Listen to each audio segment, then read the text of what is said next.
আমি যদি বাস্তব নিয়ে কথা বলি, আসলে অনেক আলাদা ভিন্ন। কারণ 95% আমার কথা সত্য। কারণ সত্য অনুসরণ অনুযায়ী চলে। তো এটাই সবচেয়ে মূলত আমাদের ভিতরে থাকতে হবে।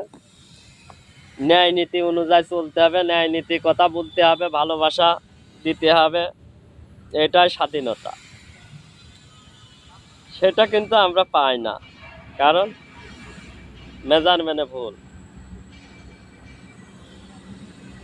মেজারমেন্টে যদি ভুল থাকে, প্র্যাকটিক্যাল মেলবে না। প্র্যাকটিক্যাল অবাস্তব অনুভূতি,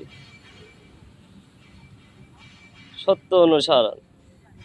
ধন্যবাদ প্রবাস ভাই বোনেরা, আমার অন্তরের স্থান থেকে আন্তরিক ভালোবাসা থাকলো। একে অপরকে ভালোবাসা দেব।